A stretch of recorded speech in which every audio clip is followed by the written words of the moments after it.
Many have heard, or people might have heard a lot about what menstruation means, but not enough until you heard it.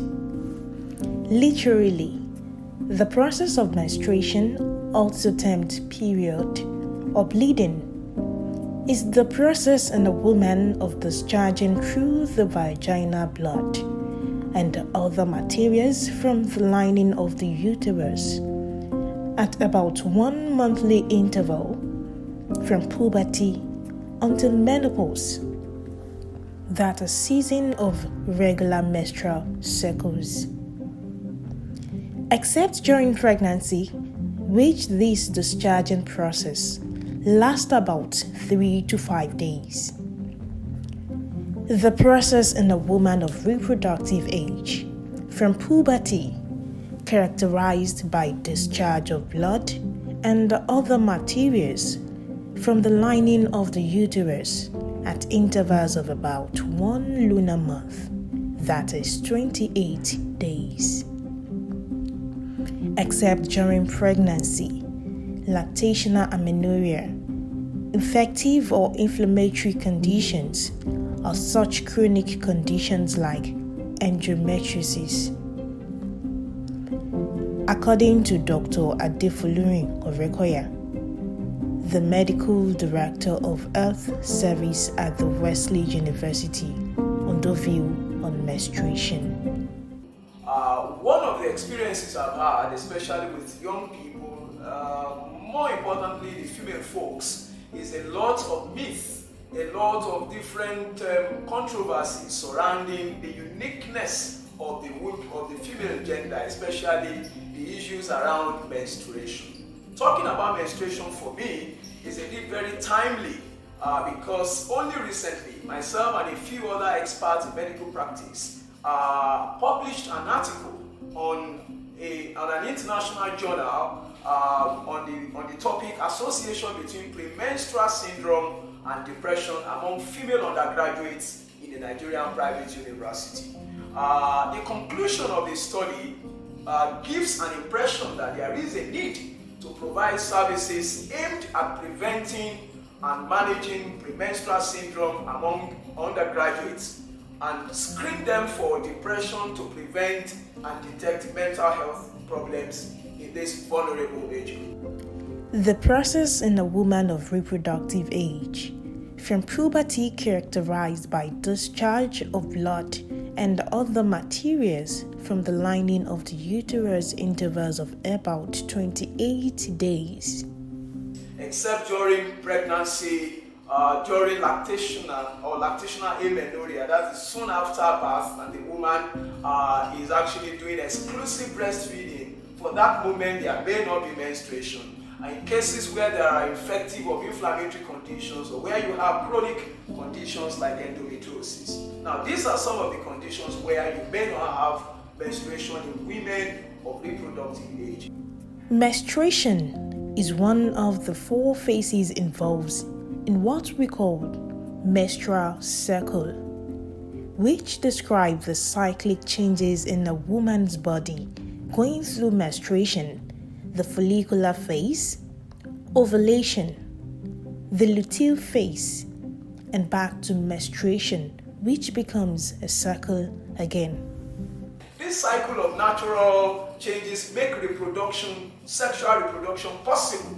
Makes it essential for production of eggs, preparation of the uterus for eventual pregnancy. Where pregnancy fails, that is where there is a shedding of blood from the lining, which has been thickened during the luteal phase of the menstrual cycle, preparing the uterus for eventual implantation and growth of a fetus. But if that fails, then that is what you see as the free flow of blood during menstruation. The first part of the cycle prepares egg to be released from the ovary and builds the lining of the uterus. The second phase of the cycle prepares the uterus for fertilized egg, which means signaling pregnancy. Some of the things we must pay attention to in menstruation among female undergraduates. Number one is to say that the entire menstrual cycle usually lasts between 21 to 37 days. In other words, you may have a cycle that may extend to 35 days.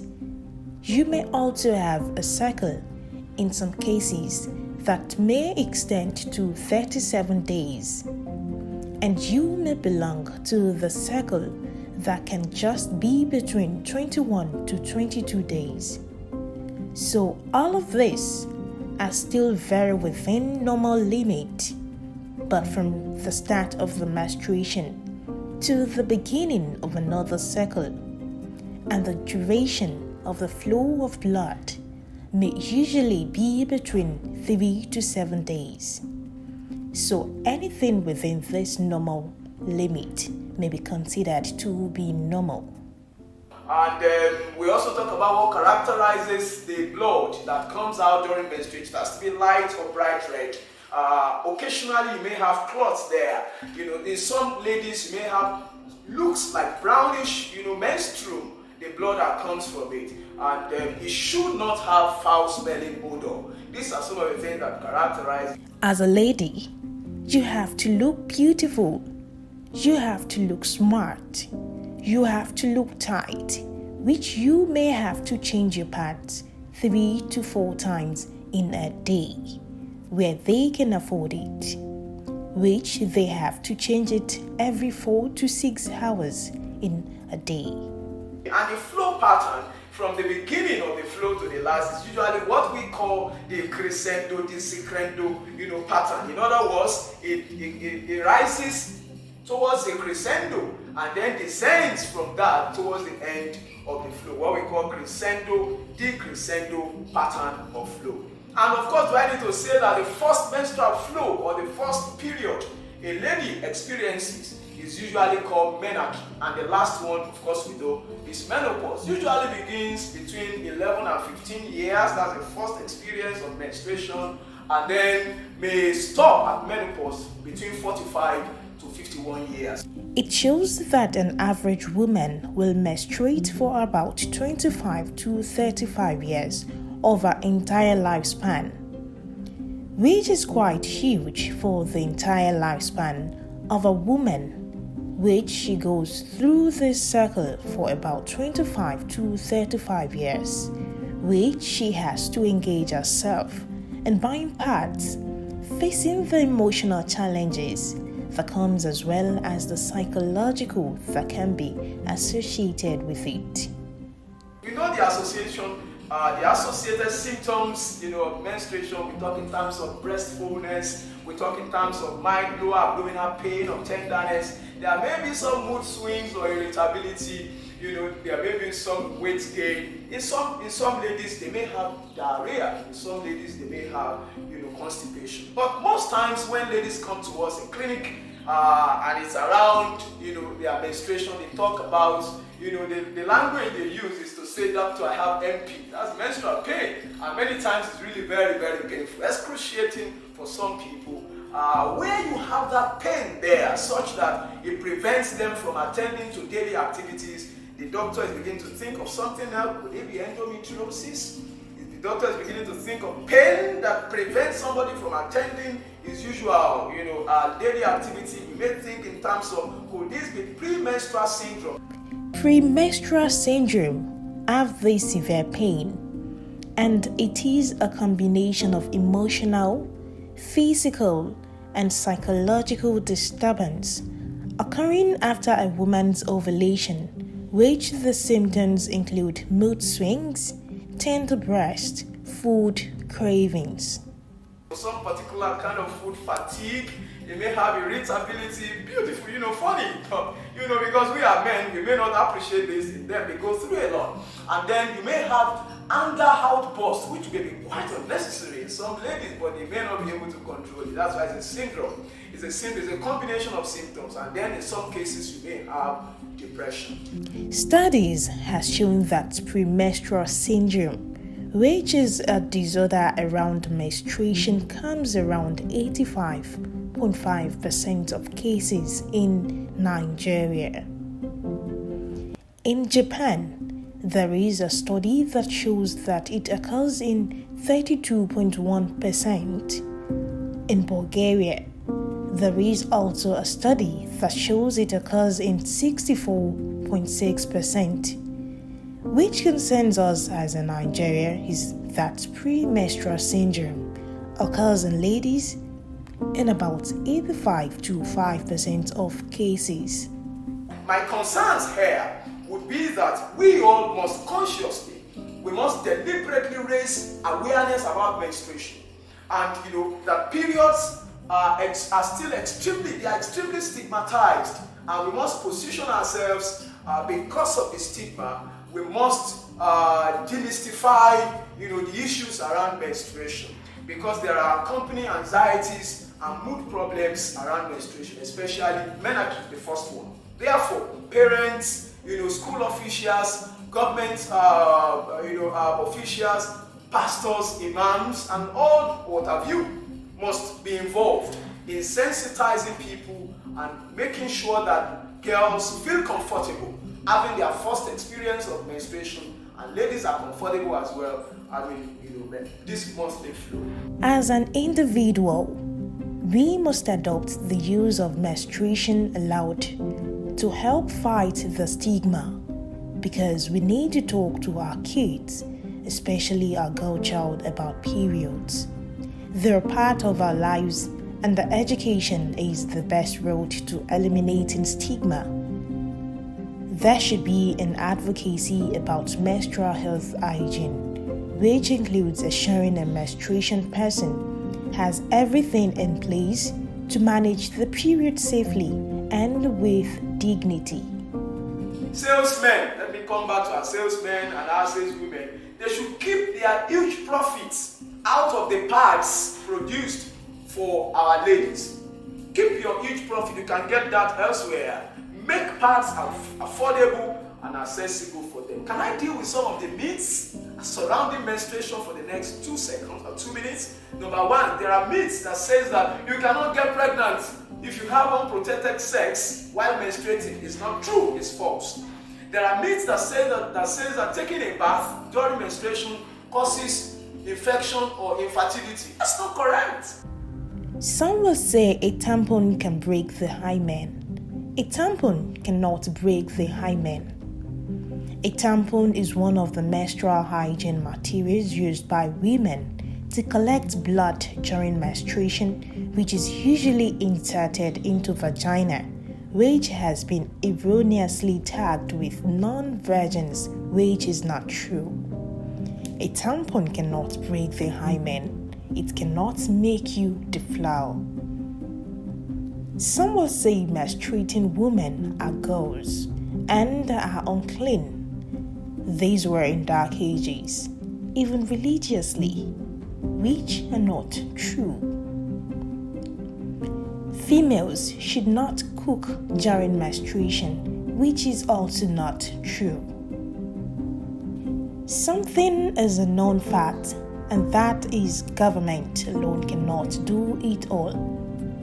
That is why individual corporate bodies has a lot of role to play in achieving proper sensitization on what menstruation means. For instance, the Junior Chamber International, which is a non-governmental organization, University of Ibadan chapter, also aimed at advocating safe and hygienic menstrual practices, which led to the pad awareness drive that took place on May 28, 2021, which was the World Menstrual Hygiene Day at Community Grammar School, Kajoripo, Orogun, Ibadan, Oyo State, which the program involved educating the young students about menstruation and menstrual hygiene, debunking myth and shunning myths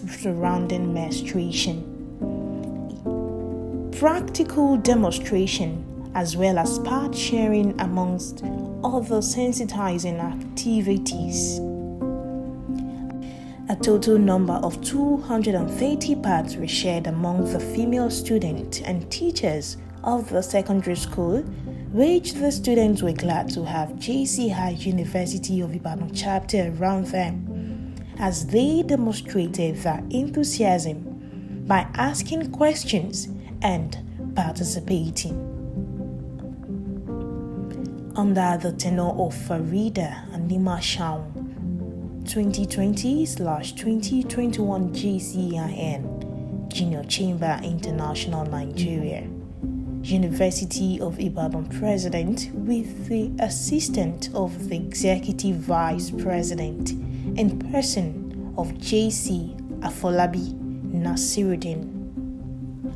According to Very Reverend Oluwatosin Godwin Shuniro, the chaplain of Wesley University, Ondo, view about menstruation.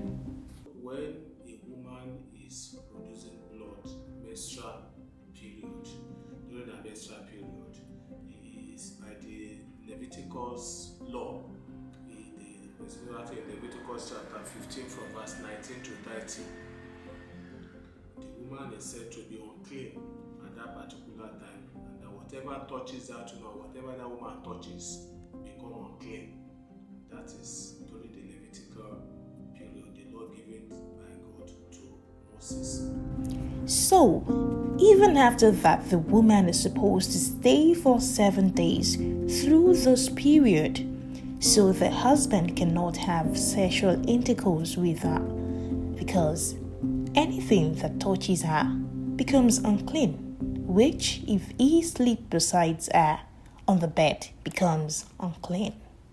So, by the law, it is seen as something that comes from the woman during that period. It's a flush out, it's a waste product of the ovum, and so it's seen as unclean. And so, at such time, the woman cannot walk. But thank God for Christ. When Christ came, he shed his blood, and still you see women now, even during their menstrual period, even though some still believe that they cannot come near the holy thing. Some even believe they cannot take Holy Communion during menstrual period, but no, because Christ has redeemed us from the curse of the law. And so with Christ, we have liberty. Through Christ, we have now freedom, but that does not mean a woman should not keep herself clean during the during the menstrual period. Today, we have women under the period. During the menstrual period, they come to the altar as sanctuary workers. They work and they are able to clean themselves so it won't stain the altar. We also have women that are ministers of God that still come to the sanctuary to preach the gospel. So that is the grace we are enjoying through Christ Jesus. So the Bible says it's during the times of Moses, but now through Christ Jesus. Yes, what comes out still unclean, but at the same time, you still see it by the grace of God as opportunity to still minister. According to Olapade Ojo, a clinical herbalist point of view on menstruation. A topic that affects women and girls, the female folk, which is menstrual cramps or menstrual discomfort. In traditional parlance, some people believe that, it is if the woman has not yet started giving birth. Some people even say it is when she has not yet started having intercourse. There's a lot of myths surrounding dysmenorrhea. But a lot of these myths are not actually true. It has nothing to do with whether a woman is sexually active or whether she started having children or not. There are women who it is after having children that menstrual cramps would start. There are women that even after having sexual intercourse, they still experience menstrual cramps. So basically, it's just, those muscular spasms that have to do with the shedding of the lining of the endometrium, which is the blood that we see every month. In traditional healing system, there are various recipes that we use for the management of monthly menstrual drama and all of that. Is it a cure? I can't say it's a cure per se, because when you don't use your mixtures you might experience it after a few months. If you use it, say, in January, and you are okay in January, February, March, by April the cramps may come back. So when you have an idea of how effective the mixtures are for you, you can determine the frequency of administration. So the first plant that I'm sure we all know, sorry I don't have the plants here, but as we mentioned it, I'm sure it would be featured on the video. So we have what we call water leaf, Talinum triangulare. In Yoruba it's called bure. If you know the Igbo name or the Hausa name or even the Latin name or Greek name, please help us put it up on the video. I'm sure people would love to learn. So if you know Talinum triangulare, which we know as water leaf or bure, just pluck a few leaves of it, like a handful.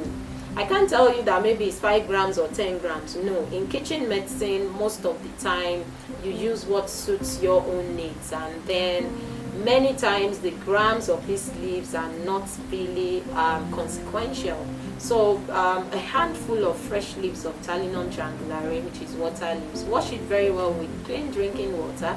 When I'm making mine, I love to wash it with salt, because salt is a safe disinfectant, which is also edible. So I rinse it with salt, and then I rinse it twice again to get the salty taste out of the leaves. And then you get your freshly squeezed lime juice. Now, freshly squeezed, not 48 hours old lime juice, not 24 hours old lime juice. You squeeze it right there in the kitchen when you're about to make your smoothie, your water leaf lime juice smoothie. And then that handful, and then you squeeze about 6 fruits of lime in it, and you blend, and you take like a shot of it morning and evening. In fact, after I shared this recipe last year, that was in May, I had a few people call me and they were like, oh, does this thing also work for fibroid? Well, it's possible that it works for fibroid, because lime is known to shrink tissues. I'm sure that the people that called me to ask if it works for fibroid, maybe they noticed that it reduced their fibroid size. So yippee, if it works for your fibroid, fine, but make sure that you're using it under clinical monitoring. There's what we call, clinical monitoring. You report to your GP, and then your GP is able to evaluate the condition of your uterus. But for menstrual cramp, that is a really, really fantastic preparation, and it's lovely to taste. It's not so bad. And you may be wondering, oh, is it toxic? Is it safe to consume? It will not damage your kidney or liver. This particular mixture is not toxic. Water leaf is edible raw. A lot of vegetables we see out there are edible. We just do not know. Once you see monkeys or your goat eating these things, the livelihood is that they are safe. That is in the traditional healing system. When you go to the village, we see that our mama and papa, they have those chickens, monkeys, which those are their own stage 1 clinical trial subject. They feed it to them, and those animals do not die, and they know that they are safe. Water leaf is a vegetable they have been eaten for thousands of years by our ancestors, and they are still eating it. So please, it is safe. Save yourself the headache of loading your system with chemicals. You can just use this lovely kitchen preparation, and it has that clinically confirmed effective effect on menstrual pain. And in fact, we have also observed that it helps with almost all other symptoms associated with menstrual onset of menstruation, which is all these discomforts, when you're always easily upset, hormonal issues. So we have found out that it helps the woman to calm down during her period. Some people would not even know when the period will start by the time they have started using this juice. How do you use it? I'll suggest that you use it about a week to your period. As a woman, you should know when your period is about to start. So if, for instance, you suspect that your period is going to start next week, you should have started using it by this week. Use it for like 3, 4, 5 days. Or if you like, if you even want to lose weight, you can just continue to use it anyway, because lime is something that helps us to shed some weight. A lot of people are always asking me, how do I keep trim? Maybe it's many of those lime kitchen medicines that I'm always consuming. So it helps you with your weight, it helps you with menstrual cramps, it helps you with all of those funny feelings caused by hormonal haywire and stuff when your period is about to start. Another thing that we use in traditional healing system for menstrual pain is pepper soup.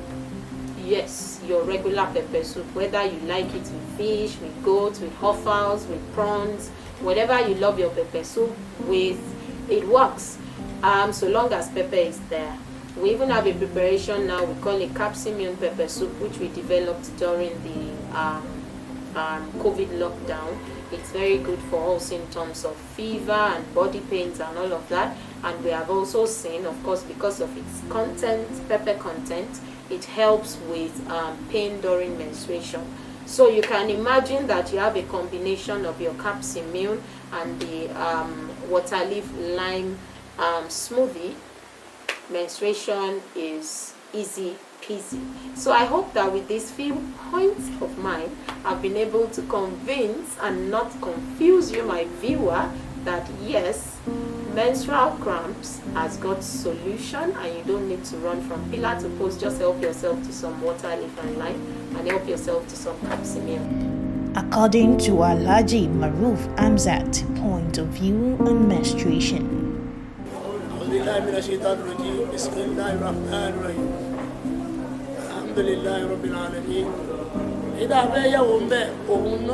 What we will be looking at in the Quran is what God has destined to come out of Ladies or Women Monthly that we call Aida. This Aida is what the Torah people call it, and the English call it menstruation, which comes out of a woman every month, and the Yoruba people call it Nkonshi. What are the laws in Quran that guides it? What are those things that we should do? What are those things that we shouldn't do? Does he have a laid down rules in Quran? A book that we all agree covers everything in life. Firstly, Quran made mention of it. If you check Quran chapter 4, Surah An-Nisa in concluding part, it stated some facts that we will see in ladies, and also some things that will be happening to a woman for a specific period of time.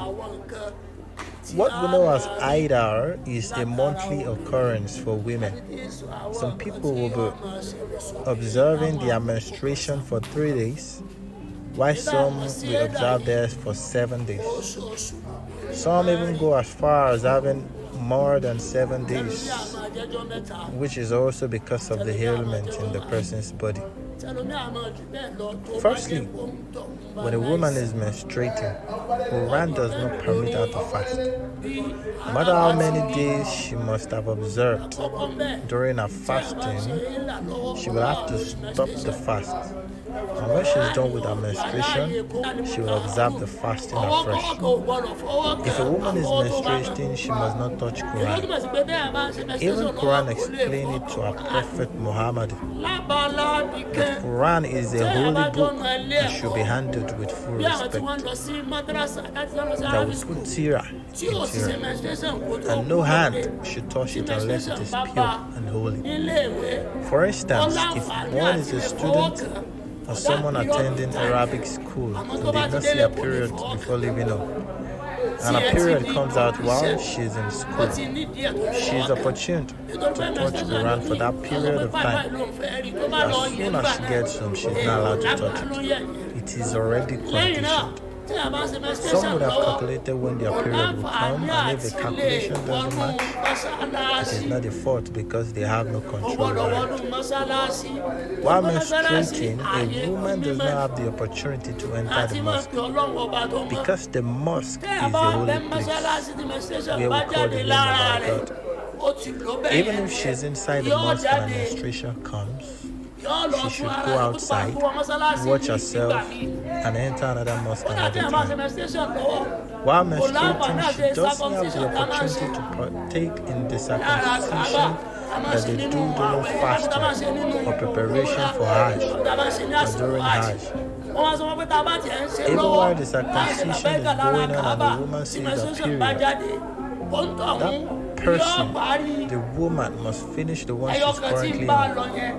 For instance, if she's in number 5 and it has to be 7, she can't continue with the remaining 2. She has to leave the place and come back when she's clean. Start all over again. Even while menstruating, she's opportune to pray.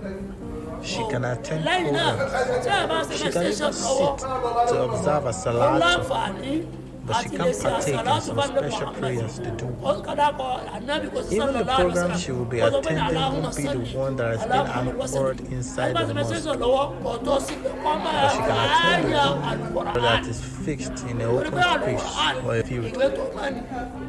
While menstruating, she has the opportunity to do programs to Prophet Muhammad, but she doesn't have the opportunity to fire her Quran because it is the holy book. Lastly, for the period of time a woman will be observing a period, it doesn't mean she shouldn't pray. It doesn't mean she shouldn't remember God.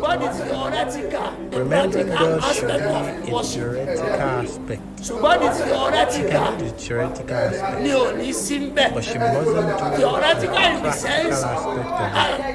The practical aspects such as demonstration during prayers, the 5 daily prayer, ablution, entering of mosque, and other practical ways of praying, but not allowed.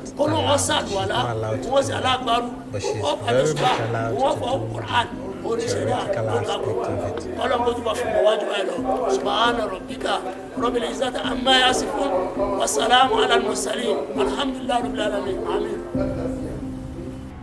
The Movement Non-Governmental Organization by Engineer Ayotunde Bali, who is the convener of the organization, with the coordinator of the organization in person of Akinfe Ebunoluwa, were also part of the awareness on May 28, 2021, which was the World Menstrual Hygiene Day awareness to break the taboos surrounding menstruations, raise menstrual hygiene management worldwide among females.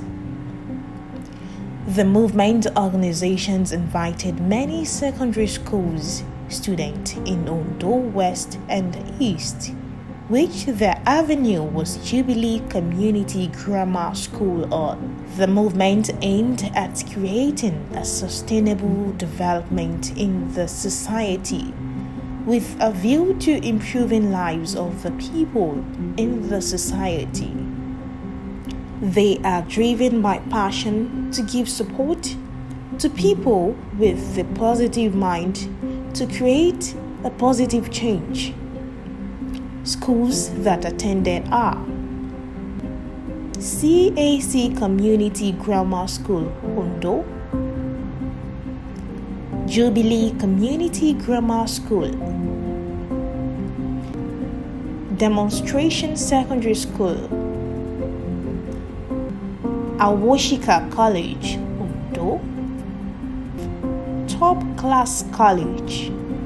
According to Mr. Omigure, a herbalist point of view on menstruation.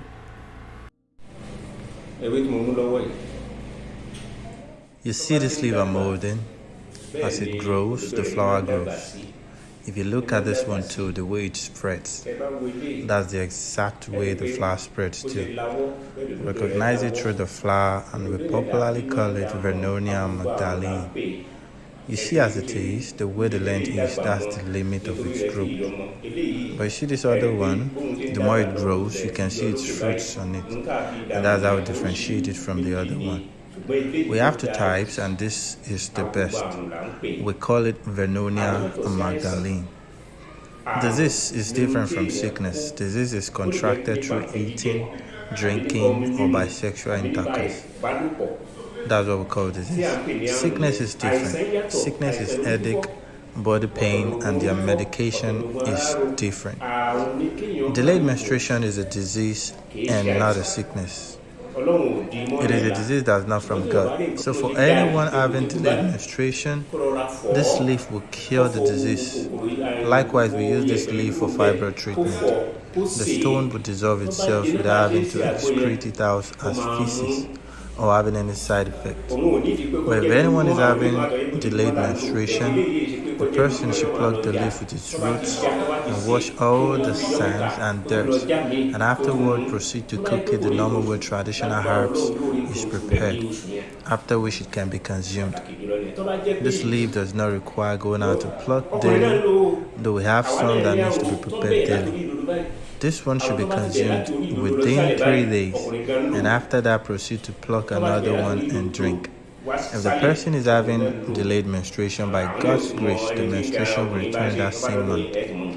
That's the most important part. If it is fibroid too, it would dissolve. Men use it too, because we also have disease in our body systems too. Disease that originated from the navel area to the down part of a man's body. This leaf can be used to treat it too. You will pluck it, wash it, and then proceed to cook it before using it to flush the body system.